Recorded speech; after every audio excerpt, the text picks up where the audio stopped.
Welcome to Books of Our Time, brought to you by the Massachusetts School of Law and seen nationwide. Today we shall once again discuss a book by Professor Bruce Levine. The book tells the story of how the Civil War upended the economic, political, and social life of the Old South. Its author, Professor Levine, is a history professor at the University of Illinois at Urbana-Champaign and is with me today to discuss his book. And I am Lawrence R. Velvel, the Dean of the Massachusetts School of Law. Bruce, thank you for coming. Thank you for having me. You're welcome. All the way from Pasadena, from the Huntington Library, where you're spending a year doing research. But it's 2.5 times as far. Anyway. Lincoln and others in the North thought, and I'd like you to elaborate on why they thought this and what the merits of it are, that the Civil War was a test of whether not just American democracy, but world democracy would survive. Now, what led them to that point of view? That point of view grows out of about 2,000 years of experience, just under that, maybe, by the time of the Civil War. Because non-monarchical, non-despotic forms of government in the Western world were very few and far between over the course of history. And based on the experience of the Greeks and the Romans and then various city-states in medieval Europe, it had entered common political philosophy that republics are inherently unstable and short-lived, that they tend to degenerate, either disintegrate into anarchy, or in the course of doing so, evolve into the equivalent of a Caesar-type regime, or give way to monarchy. And so this is the set of assumptions that the North American Republic inherits, the sense that its Republican form of government is fragile. And that sense is reinforced by the fact that Republican form of government is, and this is something, again, that modern students have a hard time remembering, very uncommon in the world of the mid-19th century. Right. The norm is still aristocracies and monarchies. Right. So the sense that the Civil War may spell the end of Republican government in the United States and therefore prove once again that Republican government is a futile experiment, Yep. is not only powerful in the United States, Europeans have the same view on both sides of the question. Right. Both small R Republicans and the pro-monarchical forces are looking at the United States to see whether or not this old assumption is going to be proved out. And as I understand it, at the time, after the revolutions of 1848 in Europe, there was a resurgence of pro-monarchical attempts to install monarchical governments or to retain monarchical governments rather than have Republican or Democratic governments. Yes, all across the face of Europe, 1848 is a year of great hope, because here are republics sprouting up like newly grown grass. Right. And within a year, they're all destroyed and replaced again by new forms of monarchical government. And as I gather it, a lot of the Republicans, and for that matter, the monarchists of Europe, thought that if the North loses this war, if the South succeeds in seceding, what you're going to get is a constant stream of secessions, so that the United States would be, or what was once the United States, would begin to look like Germany with a host of principalities in the 1700s. Exactly right, and there was good reason to think that too, and Northerners were concerned with that, because, and in this respect I think they're right, their thinking goes like this. We are now, pre-Civil War, a very large and diverse society. Many regions disagree with decisions the federal government makes on specific issues, but they don't leave on that account, because membership in this very large market, number one, and number two, in a what is in fact powerful society militarily, offers more rewards than withdrawing would bring. However, once you start chipping away at this market and chipping away at the political and military power of this society, Gravity holding other sections in the Union will decline. I always try to get centrifugal and centripetal forces into this story, but I can never remember which is which. And so once the South is gone, then the Western states will have less reason to stay in, and the next time they have a disagreement, they might decide to opt out, and join the South. The mayor of New York City is talking about taking New York out of the Union and making it into a free state. New York City, so it's useful to remember, has a history by 1860 of probably being the most pro-Southern city in the North because of their investment in the slave trade. People don't generally speak of this, but isn't the situation in Europe for the last 40 or 50 years, let me put it in a lawyerly way, not wholly different? In other words, you got a lot of different countries that are trying to work together under the aegis of the European Union and the European Common Market, except for England, which has held itself not aloof, but it's held itself out of these various groups. And they're running into all kinds of problems, particularly today, because Greece is in trouble, or Italy's in trouble, or somebody else is in trouble, and Germany's tired of supporting the whole European Union, which I frankly don't gather or sympathize with, since Germany was responsible for practically destroying Europe twice. But okay, so be it. That's the situation. So I mean, it seems to me like the European Union and the European Common Market face exactly some of the same kinds of problems that you're talking about, with the exception that these countries start out as independent countries, as opposed to in the United States, they would have had to break off into being independent countries. Well, I think there's much in what you say, and I think you can take this a step further and make a generalization. Peaceful politics, political democracy, simultaneous existence of very diverse political points of view without breaking into violence, and the collapse of Republican government works very well in a time of prosperity. Right? When an economic or social crisis strikes, it becomes another story. And so since 2008 in Europe, we've seen the growth of right-wing, racist, anti-immigrant parties. I see it very strongly in Greece right now, but not only in Greece. Scandinavia, which was once universally recognized as the outpost of sweet reason and humanitarianism, big upsurge in anti-immigrant, anti-Arab, anti-Muslim sentiment. And I think this, unless the economic situation turns around radically, which I see no reason to expect in the short term, we're likely to see Republican government in significant danger in the next era. When you read about what's going on in the Nordic states, Sweden, Denmark, Finland, that's amazing, because they have always been the outposts of sweet reason and democracy, whatever. All right. In any event, why don't you tell us what happened in terms of Fremont and Butler and the Confiscation Acts of 1861 and 1862. What was going on in the North or by Northern people politically at the beginning of the Civil War? The Republican Party, formed in the mid-1850s, is an anti-slavery party. This is a party that has come into being precisely in order to stop the spread of slavery, and thereby, its leaders hope, as we discussed earlier, eventually see it go out of existence entirely. So this is a big change in political life in the United States. And why did that change occur?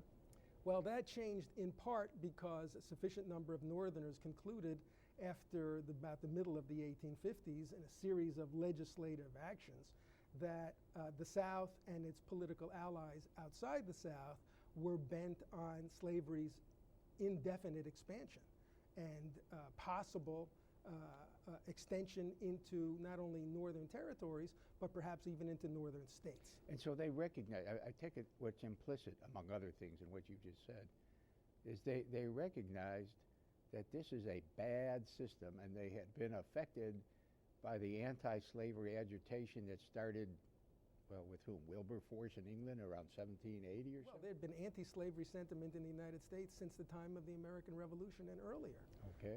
So Vermont enters the Union without slavery, and the rest of the North does away with slavery, usually on a gradualist basis, by the 1820s. So Northern society does not like slavery, and that is not simply true of the Republicans. That's a generalization in the North. The question is, how do you feel about its existence in the South? And that's where the political differences occur. But the idea that this is a bad system, we don't like it, is pretty common in the North by 1860.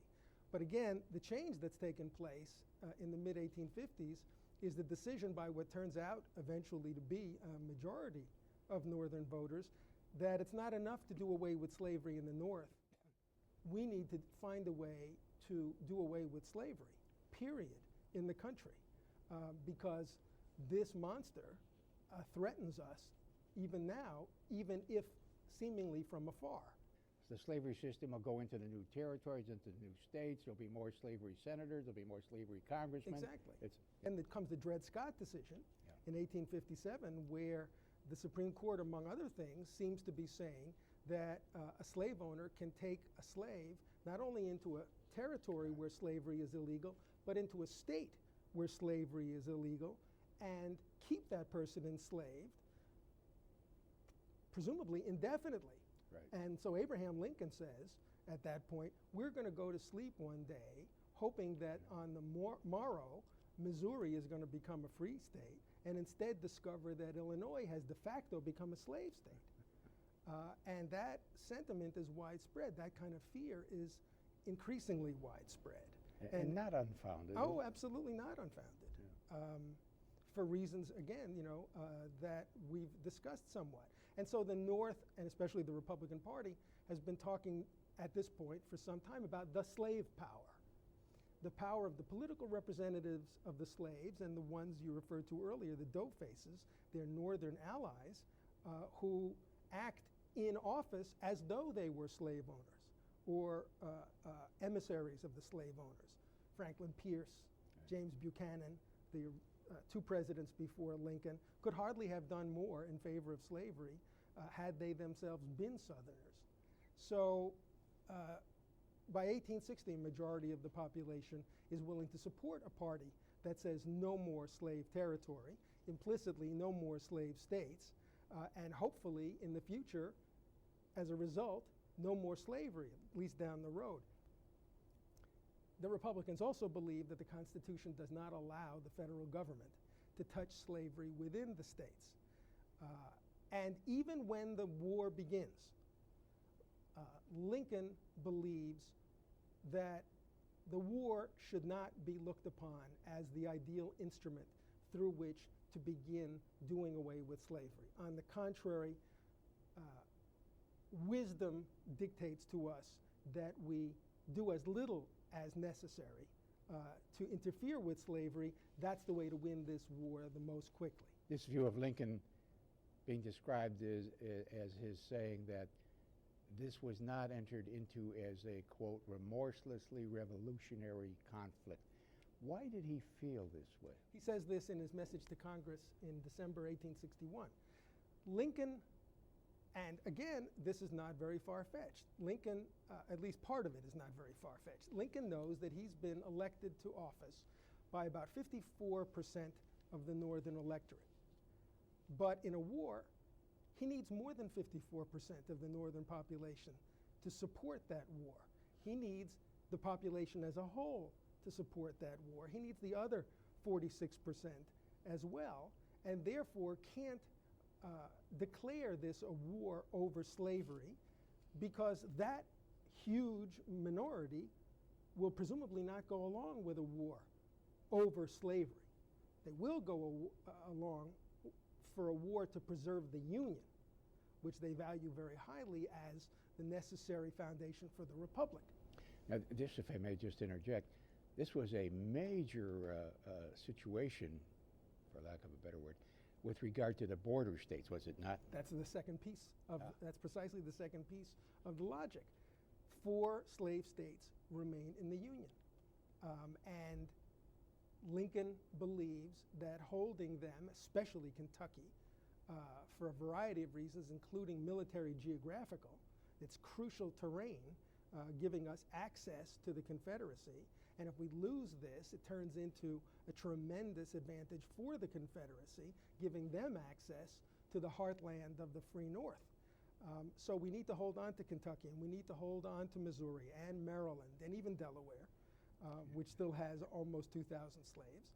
We need to hold on to these places, and in order to do that, we need the consent of the slave owners, who are the political leadership there, as they are in every other state where slavery exists. So we need to mollify them. We need to keep them happy. In order to keep them happy, we need to promise them that we will not touch slavery, even in the Confederate states, which is, by the way, what the representatives of the border states are demanding in Congress.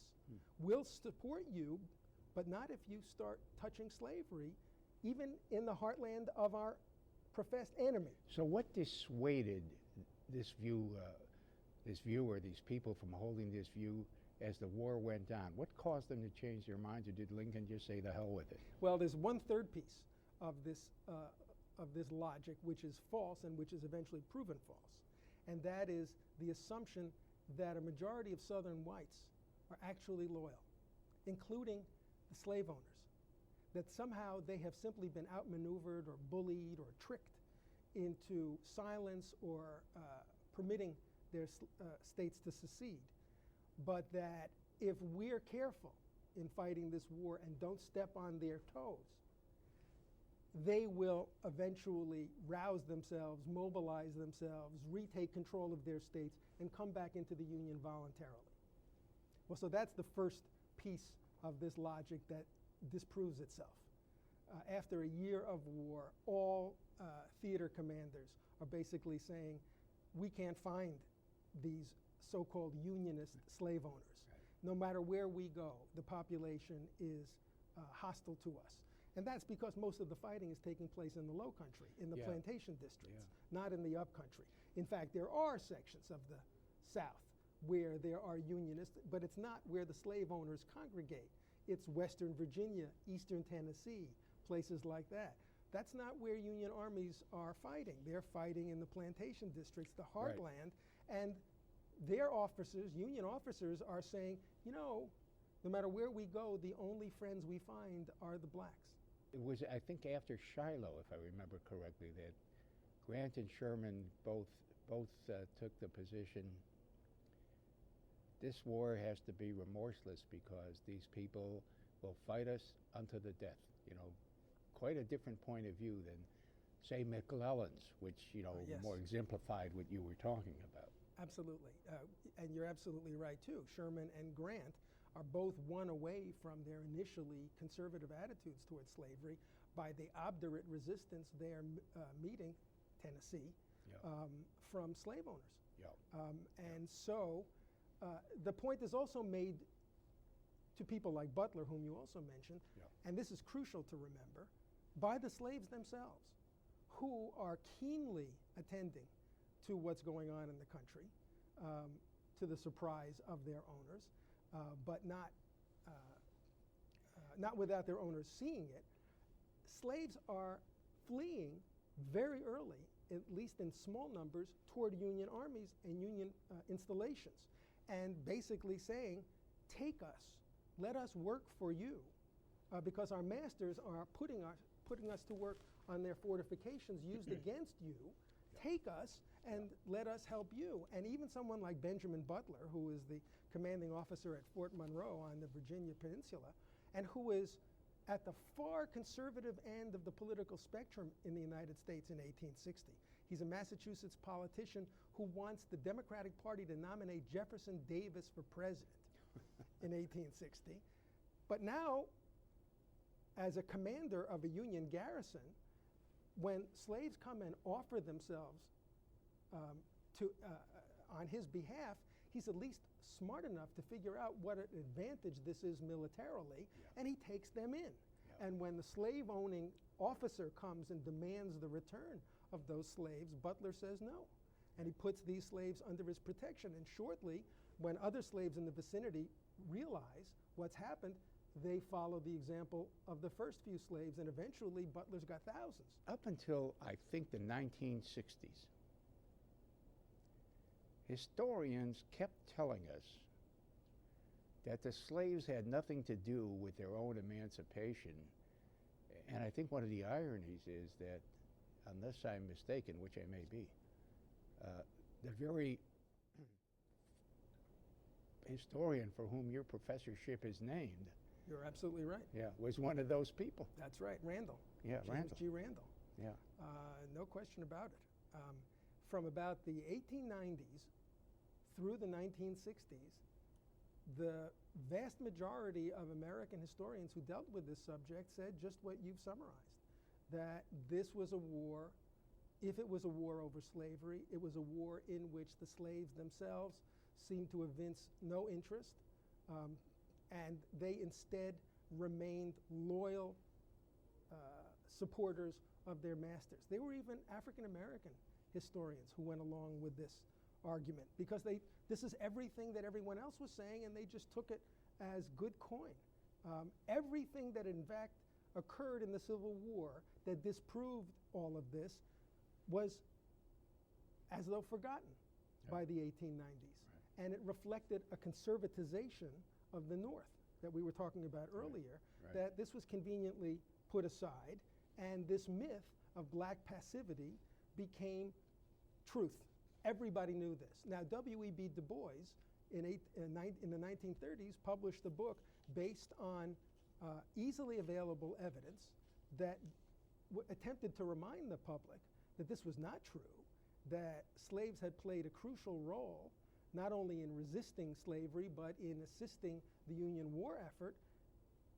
It was a book called Black Reconstruction in America, almost entirely ignored by the history profession in the 1930s. It wasn't until after the Civil War. Did Du Bois write that? Yes. It wasn't W.B. Du Bois. It wasn't until after the civil rights movement began to gather steam in the North that a number of historians began to open up to another point of view. One of the earliest is Kenneth Stamp in the 1950s. But not only was it assumed that blacks were passive in the Civil War, it was also largely assumed that slavery was a benevolent institution, and that masters were all kindly and considerate. In other words, the North had bought most of the South's self-justification at the time of the Civil War. Right. And you'll find all sorts of books written, including those written by people who eventually become quite famous. If the book was published before about 1960, it will likely echo all these sentiments. Isn't the greatest example in American history of that the book and the movie Gone with the Wind? Well, it's a good one. Yeah. It's a good example. Yeah. And that still influences people's perceptions, because a lot of people still see that movie. And if you look, I can't remember it, but at the beginning there's this very poetic thing about there was a society, you know, of beautiful women and flowers and gallant men, and today it's all gone with the wind. There is, as you may know, a very popular singer today who calls herself Lady Antebellum. And that is in tribute to this glorious but now lost civilization of before the war. Yeah. And it symbolizes that, you know, her naming herself that and nobody screaming about that symbolizes how slow academic learning is to penetrate into the society at large. I take it that people like Randall and like the rest of the historians, of whom there were many, they were in effect reflecting, I don't know how to put this, what the North wanted to believe and wanted to see done, because after the war, the big thing became, let's all reunite, become one big happy country again, and rule the world, which is pretty much what happened. Yes, but it doesn't happen right away. Yeah. The North has to be worn down. The radical Republicans have to die, or, excuse me, turn their coats in some other cases. They have to experience all sorts of things before they change their opinions about what took place. And you see some historians in the late 19th century going from a viewpoint justifying the war effort and being very cognizant that the war was about slavery, to later in their careers adapting to the pro-Confederate version of history. Ever since even when I was a little kid and would read about this, and I would read that this war is not about slavery, but simply about saving the Union, you know, my jaw would drop. Now, I mean, when I'm 12 and 14 years old, how stupid was this? You know, but they all bought it. They all bought it. Absolutely. People still buy it. Yeah, yeah. And even some people in academia, but it's very, very common to tell someone that you teach Civil War history and have them say, don't tell me, I know the Civil War was not fought about slavery. Well, you know, your jaw drops open for a moment, and then you either just smile and move on, or you say, well, look, it's actually not true. I think you said, or if it wasn't you, it was somebody, yeah, that's right, it wasn't fought about slavery, it was fought about saving the Union, but the reason you had a problem with saving the Union was because of slavery. I said it, but I'm not the first to say it. Yeah. Exactly. What was the effect on Northern troops who were in the South of seeing the slavery system? Well, there were some Northern troops whose hostility to blacks, and it's important to remember that racism was not an attribute simply of the South. Racism was rampant throughout the United States as a whole. And so there are some Northern troops who go down and see what they expect to see, black people whom they despise and don't care about that. But a large number of Northerners who go down to fight the Civil War and who aren't especially pro-abolitionist, who aren't especially pro-slave, are appalled by the conditions in which they see slaves living, the scars they see on the backs of slaves, the hovels they see them living. There's a famous picture of a guy with the striped scars across his back. You just can't believe it. Right. He's got no back, he's just got a bunch of scars. And that's the reaction of the soldiers we're describing, of shock. You need to remember that Northern Democrats are assiduously promoting the South's version of the facts throughout the decades before the Civil War. No, it doesn't happen. You're exaggerating the whipping. Slaves are happy to be slaves. They're well treated. They're treated better than you are, they say to Northern wage earners. Mudsills. That's right. They have housing. They're not going to be laid off. They're not going to be unemployed. They're not going to starve. Unlike you, who might be without a job and might find yourself without food, they're well taken care of. And this argument is not simply spread in the South, it's spread in the North. Right. So that it's news to a large number of Northern soldiers that this is baloney. And it is shocking to see it up close. Yeah, and a number of them start telling their family members in their letters about their change of opinion and their determination to see this institution come to an end. One of the things that is always very striking is the attitude of the wealthy Southern women, the planter class women. And in particular, you know, their plantations would be filled with little African American children who looked just like their husbands. But, oh no, this never happened. You know, you hardly know what to think. I guess this must have been the price they paid for the wealth that they possessed. Precisely. I mean, that's exactly how I would put it. In fact, a lot of these plantation mistresses, as they were called, do plainly see what's going on. It's not that they pretend not to. What they pretend not to do is care. And they don't, more importantly, deduce from that fact, which is a terrible embarrassment, to put it mildly, for them, because it completely undercuts their social situation, their prestige, everything, their honor, and so forth. Their planters are sleeping with the slaves and propagating, quote, half-caste, end quote, children. Right. But as you say, you then say, okay, so on account of this, do I repudiate this entire system and become an opponent of slavery? Well, tiny numbers of women did this. The Grimke sisters in particular. Took the words right out of my mouth. It's not a surprise that the Grimke sisters had to leave the South in order to lead the kind of life in which they could express those sentiments freely. Others,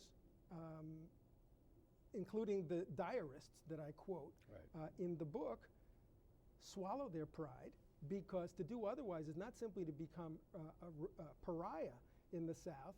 You are going to lose your wealth and power. Right. And so, as you say, it's sort of accepting this as the overhead costs of your wealth and social position. Now, I understand from the book, and I really hadn't known this before, despite all my reading, that after the combined disasters of Gettysburg and Vicksburg, which happened at exactly the same time. Vicksburg surrendered on July 4th. Gettysburg was over the evening of July 3rd, and Lee retreated on July 4th or July 5th. I forget which. I think July 5th. After those twin disasters, the morale in the South dropped precipitously. And the way I would put it is that they began to think, you know, there was this German belt buckle in World War I that said, Gott mit uns, God is with us, or God is with us. They began to think, oh my God, maybe God is not mit uns. Because they were very, we will almost say today, a crazily religious people. And they really thought that this was all God's work and God's will. And then all of a sudden, twin disasters strike them. So that had a fantastic effect on Confederate morale, I gather. It did, especially Vicksburg. Gettysburg was slower to sink in because there were all sorts of conflicting reports coming out of Gettysburg about what had really happened. It took a while for the last day at Gettysburg and its devastation to Lee's army to finally make an imprint on Southern consciousness, but it eventually did. But Vicksburg did right away, and both for symbolic reasons and practical reasons. This is the loss of the Mississippi River now. It's the loss of an entire army, right? 30,000 men. 30,000 men get caught and surrender. Moreover, Southern newspapers had been focusing Southern attention on Vicksburg to rally morale. Look how we're holding out. Now we've lost it. So this was very vivid defeat. And by the end of the year, there's another one. The third shoe drops outside Chattanooga, and that about does it. That's a tremendous setback as well. So yes, there is a measurable decline in Southern morale. Now, morale on both sides of the war keeps going up and down, so it's not as though by the end of 1863 the White South has given up. Right. But at that moment, there's severe decline in optimism. Well, you say that it went up and went down. It was about a year later, in August, I think, of 1864, that Lincoln gave this sealed letter to his cabinet, didn't tell them what's inside, and had them all sign the envelope. And what was inside was that it seems likely that this administration will be defeated in the forthcoming election, and then it will be my duty, blah, blah, blah, blah, blah. Then it will be my duty to do whatever I can to salvage an unwinnable situation, is basically what he says. Lincoln thought he was going to lose the election of November 1864, despite the fact that the North had made tremendous military strides by then, but because both of the principal Union armies in the field at that point seemed bogged down and making no progress, but losing men at a tremendous rate, especially in the East, outside of in Virginia. And so, again, Northern morale, which is also up and down all through the war, is way down. Lincoln thinks he's going to lose. His advisors think he's going to lose until finally Sherman captures Atlanta. And that has about the same, if not greater, impact on morale, both in the Union and the Confederacy, that the fall of Vicksburg had previously. And at that point, Northern optimism surges, and Lincoln's election is virtually guaranteed. And then Sherman, of course, went east to the sea. Right, to Savannah. Yeah, and then Charleston. And I gather that the northern troops in Sherman's army treated South Carolina much worse than they treated Georgia, because that's right. South Carolina was the cockpit of secession and war. Right. And I guess Lee knew that the jig is up, so he vacated Petersburg, because he knew Sherman was going to come north. And so he vacated Petersburg, and then it was just a matter of about a week or something like that. Though Grant wasn't so sure. Grant was pretty nervous that Lee might find a way to vacate and get away from him, because the Confederates moved more swiftly, generally speaking, because they carried less with them. Yes. And so Grant is afraid that if Lee can get out and get a little lead on him, he will find a way to get back down south and reunite with the Army of Tennessee. This is before the Army of Tennessee is destroyed. Yes, yes. I have heard, Bruce, or I have read, that one of the South's great soldiers, the artillerist, became so famous at Gettysburg, whatever. He said to Lee, let us leave and go to the mountains and we will conduct the war from the mountains. Right. And Lee said no, and I have read that Lee's view was, if you begin fighting a guerrilla war, the wrong people will be in charge of the South. Not my class, but you know, the ne'er-do-wells, the forests, the bums, et cetera, Any truth in this point of view? Well, I mean, it's speculative. I think it's a reasonable speculation. I'm trying to remember the historian who said this, who attributed this opinion to Lee. It may have been the late George Frederickson. I'm not sure. That Lee, as you say, rejected the idea of guerrilla war because it would be waged by the wrong people. E. Porter Alexander. I'm sorry. That's the artillerist. Okay. Go ahead. Who would have pulled the society apart. But it's also, I think you don't have to go quite that far to say that guerrilla war would have destroyed even more property in the South than was already destroyed by the end of the Civil War. So that even if the question of leadership of the war by the wrong people didn't come up, certainly the idea that there would be more losses of wealth and land and cattle and houses and so on and so forth in a region already devastated, I think Lee was being realistic and saying, look, we did our very best here, we gave it our all, and more than our all. Arguably, the South made far greater sacrifices and, despite everything we've said, had a stronger commitment to that war, person for person, than was evident in the North at a number of key points. Time to cut bait. I wouldn't think there's any doubt about what you just said. The South lost some fantastic percentage of their military age white men, Yes. half or something like that. 80% of military age white men in the South served at some point in the Army. It's only about 50% in the North. Into today's terms, my God, it would be like, what, 75 million men in the Army? 100 million men in the Army? Just unbelievable. These were really total wars in certain senses. What is it that caused Lincoln ultimately to bring African Americans into the Army? Because he resisted that for a long time, didn't he? He resisted it for the same reason that he resisted declaring emancipation for a long time, trying to hold on to the Northern Democrats, trying to hold on to the border states. By this time, he's pretty well given up on the illusion that the South is filled with white Unionists in the Low Country. Right. But still, we need to hold Kentucky, Right. and they will be outraged. And by the way, white Kentuckians were outraged when Lincoln brought black men into the Army. But at that point, Lincoln had experienced a very major change in his outlook on what it was going to take to win this war. It was obviously not going to be a short war as he'd originally hoped. The Southern white majority was not going to bring themselves back into the Union short of military defeat.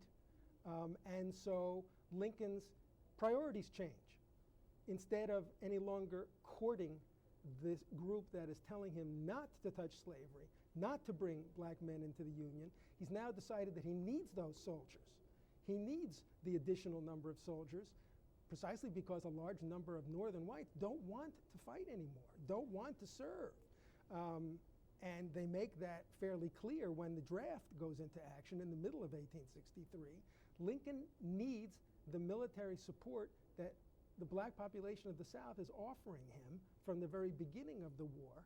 And so there's this very revealing set of quotes from Lincoln. One from the summer of 1864, the summer of 1862, where he says, I can't bring black men into the Army, because then we'll lose 50,000 white soldiers from the border states who will leave our Army. And by March of 1863, if I'm not mistaken, Lincoln is almost rubbing his hands in anticipation of seeing 50,000 black men in blue uniforms on the Mississippi River. Yeah. He's now decided that to win the war, he needs the black population. He needs to free the black population, take them out from support for the Confederacy into active, including combat support of the Union. Yeah. Yeah. And he's right. Yeah. I once read that somebody said back in those days that a lot of the change occurred when the generals began to understand that that's a hell of a way to put it, that a black man could stop a bullet as well as a white man. And not just generals, even racist-minded white soldiers start saying that too. I don't give a damn for these people, but they can stop a bullet as well as I can, and better them than me. Yeah. And Lincoln's in the city, and an African-American man comes up and bows, and Lincoln bows back. Wow. Wow. First time ever. Imagine that. That happened, something like that happened, let's see, that's 1865. Perhaps 38 years later, didn't TR have Booker T. Washington for dinner in the White House? And that was, wow, did that make a huge impression on the American society? Did he catch hell for doing that, Today we have an African-American who's president, so go figure. Well, so all human experiences change. Honest to God. Right? Honest to God. It's my opinion, and I'm sort of interested in what you have to say about it, that Grant was perhaps one of the great men of American history. I don't think that's a widely shared opinion. But I feel that way because I think, though often unrecognized, he was a military genius. And he didn't do so bad. The reasons things went bad in the White House were not really his fault, I think. But be that as it may, I think he was a military genius. I think Grant is the general in the Civil War who demonstrates the greatest ability to look at all theaters and understand what needs to be done in all theaters. I don't think Grant is Lee's equal as a battlefield commander. Given the same resources, Lee is a better fighter, I think. And Lee does some amazing things in the course of the Civil War. Although Grant is no slouch around Vicksburg. Yeah. But that was a brilliant campaign. It was a brilliant campaign. Lee at Chancellorsville is pretty amazing. Lee gets apparently carried away with his ability to do almost anything, which is why he gets into so much trouble, I think, at Gettysburg. But yes, I think Grant as a general-in-chief is unmatched in the Civil War.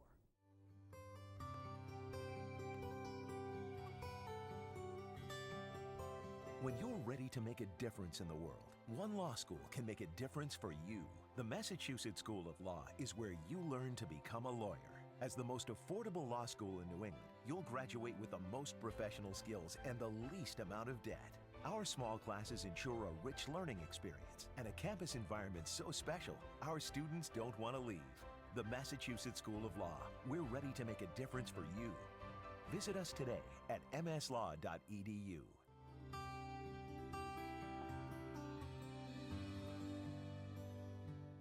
The South, up until the end, seems to have been under the misimpression or the misapprehension that they might persuade Lincoln to stop the war if they would agree to come back in the Union, but they would not give up slavery.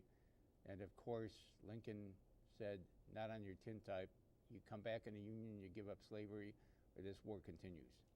And why don't you, in that regard, why don't you talk a little bit about another little-known, but I think highly dramatic episode in American history where Seward and Lincoln met Alexander Stephens, John Campbell, and some third person.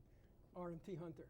RMT Hunter, on the River Queen. You might tell them what the River Queen was, too. Right. This is a Union vessel anchored at Hampton Roads, which is sort of like a waterway intersection in Virginia.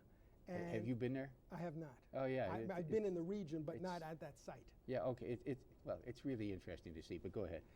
This is a meeting, this is an informal meeting between these three representatives, informal representatives of the Confederate government, on the one hand, and Lincoln and his Secretary of State, to have some discussions about what can be done. And there's no agreement from the outset about what the discussions are supposed to be about, which is a whole other story. And nobody took any minutes at the meeting. That's by agreement. By agreement, There will be no minutes. This is not a formal meeting, so on and so forth. Okay. The Southern representatives start, as you say, trying to figure out whether there can't be some sort of arrangement that will allow peace to occur without reunion, that will allow, because these are the instructions they've been given by Jefferson Davis. These are the only terms we will accept, is any kind of peace must leave the Confederacy independent.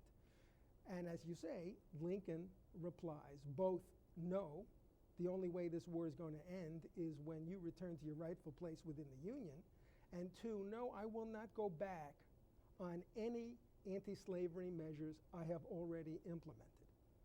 That's the version of events that gets publicized at the time, and that Jefferson Davis then presents to the Confederate public in order to rally their spirits. Davis had no hopes for this meeting to begin with. From his point of view, he was letting these people go and participate in these discussions just to prove to them and everybody else that Lincoln was unbending. Wasn't Lincoln doing the same in reverse? He wasn't going to go, and he only went to prove that it wouldn't work. Precisely. Davis and Lincoln have the mirror opposite and therefore similar purposes in participating in this to begin with. But something else is apparently going on based on memoirs left by two of the Confederate participants and eventually corroborated by the third, Hunter. And that is that apparently Lincoln and Seward said more than that.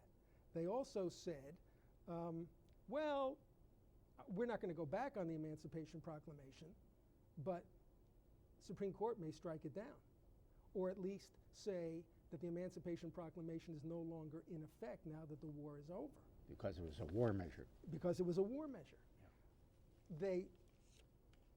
They caution the Confederate representatives that the 13th Amendment has just been passed by the Congress and is already headed to the states for ratification. But I believe it's Seward who, according to this account, says, on the other hand, since support for this measure is largely based on the anger generated by the war, now that the war is over, it's possible that this amendment won't get ratified. And in fact, if you guys come back into the Union quickly enough and have your rights restored as states, you may be able to participate in the process that denies ratification to the 13th Amendment. So maybe slavery won't be wiped out. And finally, Lincoln says, and even if slavery is wiped out, maybe you'll get compensated. Maybe the federal government will compensate you for your slaves. You know, that's interesting because he tried to head off the war 4 years before by bringing in all these Southerners and saying, look, how about compensated emancipation? They said, not on your tin type. And he tries to do that with the border states during the war, who say the same thing to him, right up into the middle of the war. Not a chance, not a chance. They're as dedicated to slavery as the Confederacy is. They just have a different way of trying to protect it. So I don't think Lincoln and Seward meant any of this. I think this was their way of trying to lure Do you think they these said people it? in. Yes, I do think they said it. Okay. I do. I think there's enough.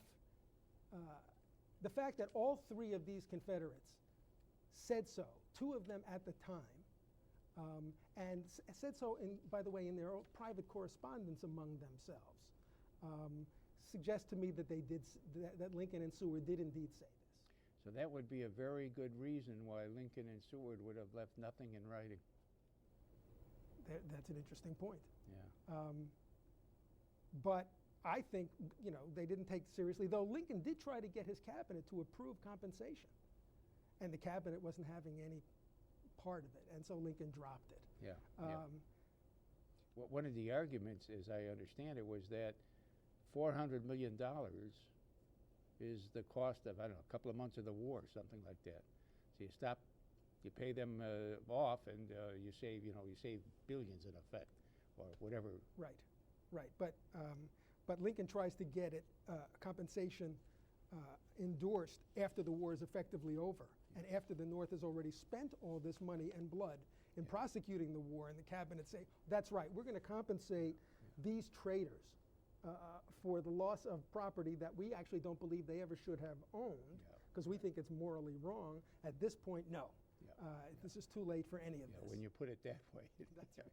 But various sectors of the Southern planter class are trying throughout the last year of the war to broker some kind of deal like this. And so what takes place on the River Queen, where they think they are being perhaps offered such a deal, is similar to what occurs where Joseph Johnston is trying to surrender to Sherman, and where Campbell is trying to reconvene the Virginia legislature, and earlier where some powerful, influential people in Alabama are talking about maybe suing for a separate peace. In each case, the idea of holding on to slavery, or some version of slavery, or some slavery by another name, is one of the things that the Southern planters are hoping to achieve.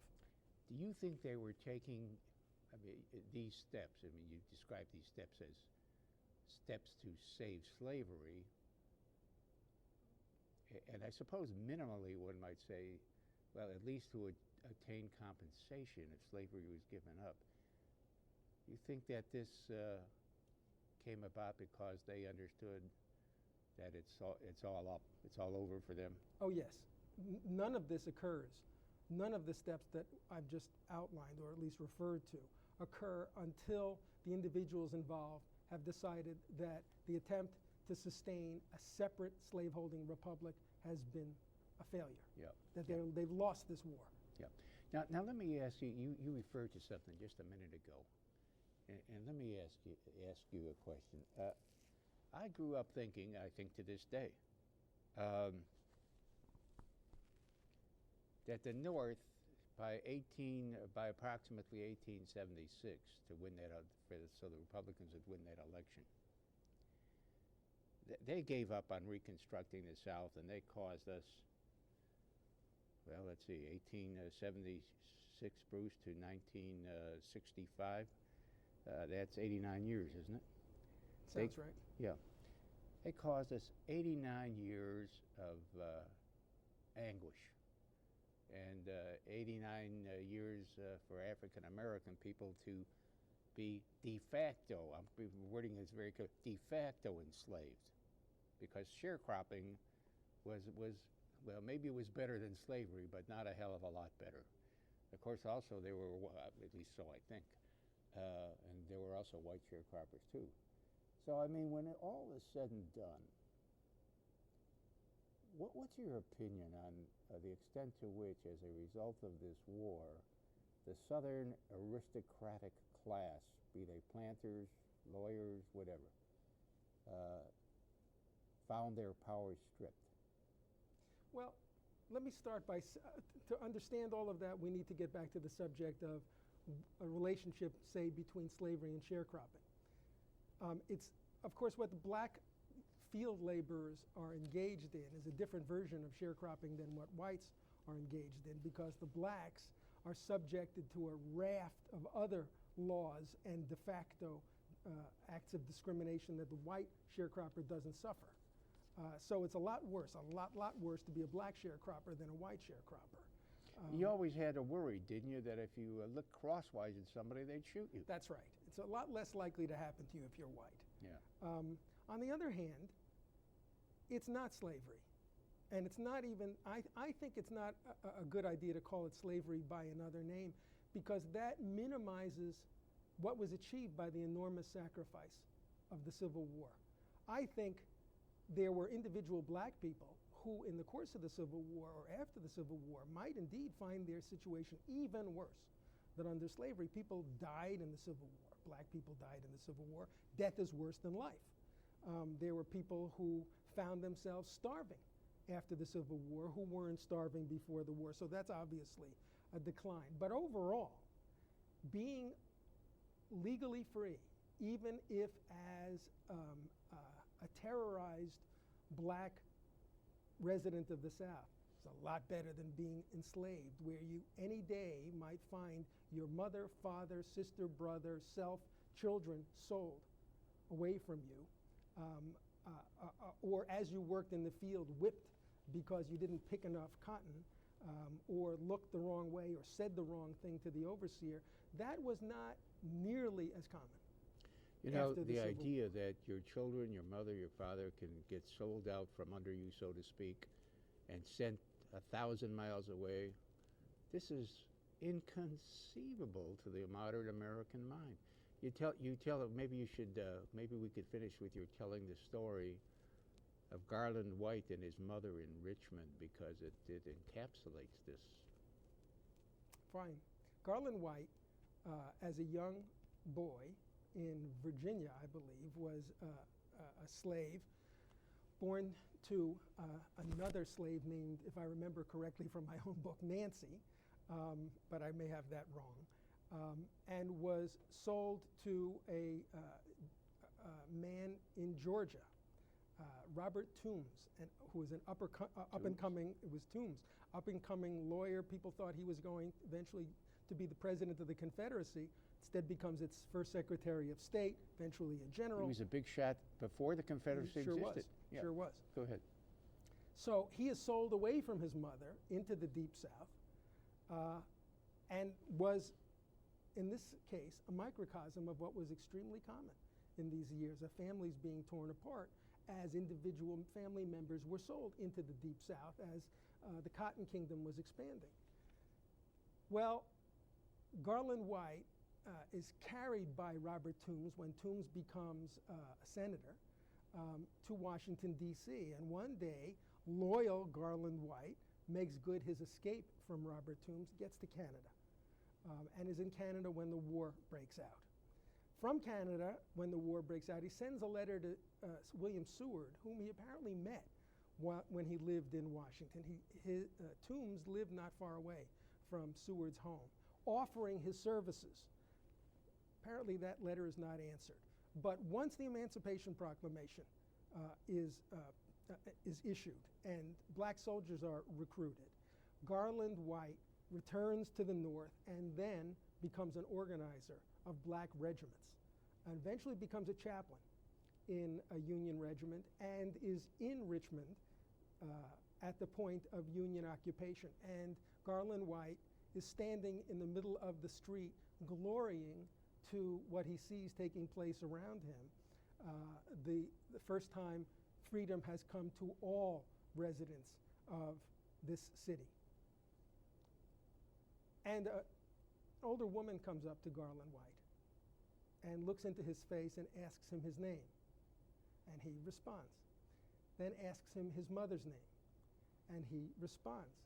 And she tells him, "I am your mother. And I've been hoping these 30 years to see you again." And it turns out to be true. This is his mother, and they embrace.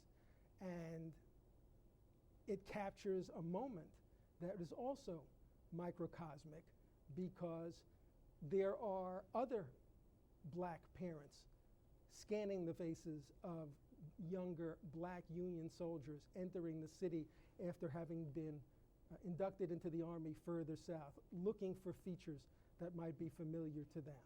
And the search for family members who have been separated from their parents or their spouses prior to the war goes on for decades after the Civil War. Wow. I want to thank you for coming. I want to thank you for having me. Since this is about my favorite subject, with the possible exception of the history of baseball, which was a big deal in the Civil War times. They were playing baseball in those days because it started in New York around 1848. That's when the first rules were drafted up. I should interview you about that.